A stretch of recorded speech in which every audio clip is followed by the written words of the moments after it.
Yo, what up, CUC fam? Phil Unger coming back at you with Reds relative energy deficiency in sports. So today, just picking up where we left off last week. Only today, I want to speak a little bit more about the societal, cultural, and physiological factors that lend themselves to the persistence of the myth that Reds only affects women. A big part of this has to do with that large body of research dedicated towards the female triad since its inception in 1992. And if you don't remember what the female triad is, it is low energy availability with or without disordered eating, cessation of menstruation, and low bone mineral density or osteoporosis. Now again, slightly underrepresented, the male population, right? So the International Olympic Committee realized that, so when they came out with their statement on Reds in 2014, they decided to include the male population along with signs, symptoms, and some treatment. And even though that happened in 2014 and then again updated in 2018, still from 18 to 22, only 20% of original studies included the male population in the studies on Reds. Now, some cultural factors lending to the myth is a lack of knowledge. When one study, over 32% of surveyed athletic trainers said that they had heard of Reds. Meanwhile, most of them had heard of the female triad, but you have to remember that the female triad is really just a subset of Reds, right? When we're talking about this low energy availability.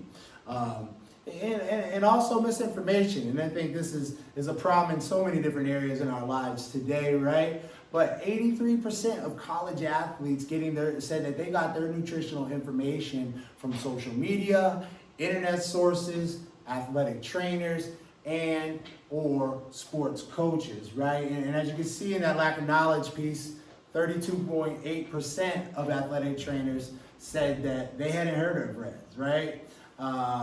So again, there's a lack of information, which potentially leads to misinformation, right?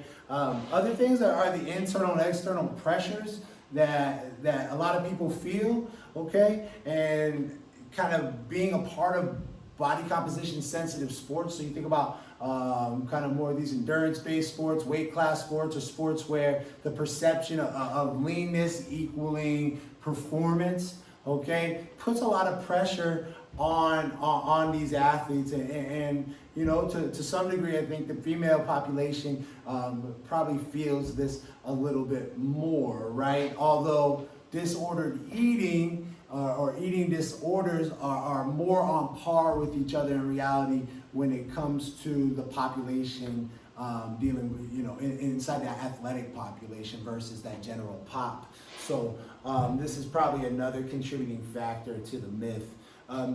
Some physiological factors, just that overwhelming amount of research that's been done on that female triad in regard to the cessation of menstruation with low energy availability. That again is pushing forward the fact that only women are dealing with this. Bone mineral density, right? So women have a tendency, even with this low energy availability in both populations, they have a higher propensity to these stress fractures and various issues affecting the bone mineral density. In one study, they said 1.35 stress fractures per female cross country at the collegiate level per year. So this is a very high occurrence of stress fractures. And then also low energy availability. Essentially, the female threshold is a little bit higher. They need more kilocalories than the men do before they kind of experience this down regulation in, you know, physiological functioning or psychological functioning. So the men can kind of sustain their performance at these lower levels of, you know, kilocalories per kilogram of lean body mass. And then, so how do we address this? How do we get our athletes to be knowledgeable? How do we get our coaches, the various people that might be on, you know, different staffs, that have to do with athletics in our country. And a big part of it is relationship building, right? So when you have the opportunity, build up relationships, develop trust so that if you do have the proper knowledge, these different athletes will be more apt to receive this knowledge, male and female alike. Right? In one study, it said that most collegiate athletes surveyed said that they had trusted their athletic trainer, and the athletic trainer, is somebody that they see on a regular basis, right? They may even see that athletic trainer more than certain coaches, or even maybe, definitely more than, a registered dietitian. What do we need to do even more? We need to build on the expansion of our own personal knowledge as strength and conditioning coaches, right? So this means diving into information, not off the internet necessarily, but or from social media, but in peer-reviewed journals, and taking of courses that deal with low energy availability in RED-S.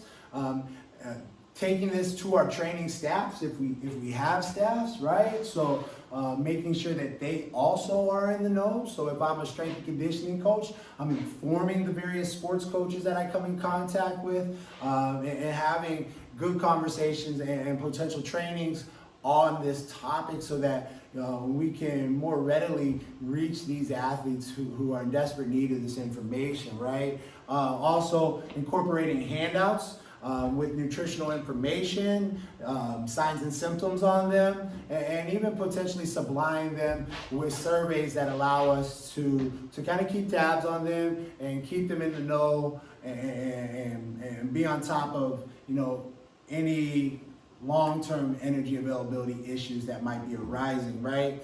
And then also using social media, right? Create content.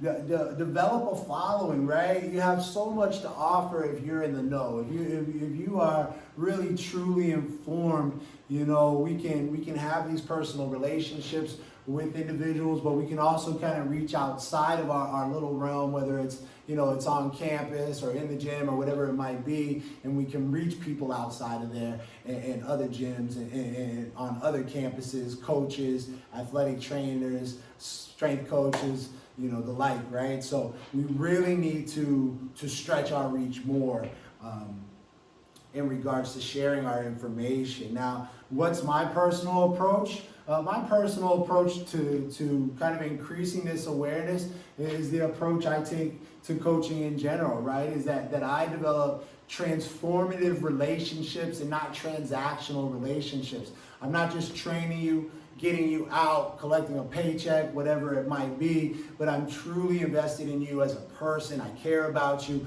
I want to know when you're struggling, and when athletes feel this, they're more apt to be honest with you. They're more apt to trust you when you do supply this information, which means better implementation of nutritional strategies, right? And more awareness on the signs and symptoms of low energy availability when that happens, right? So build those relationships and be informative, right? We're not just talking about, technique.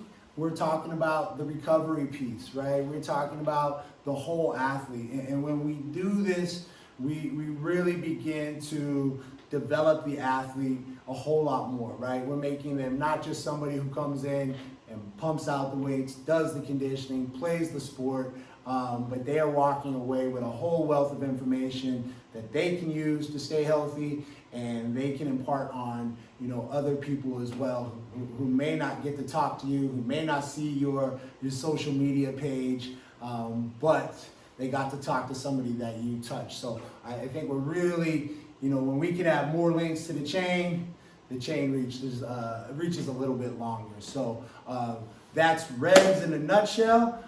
Thank you for listening, and I hope to see you soon.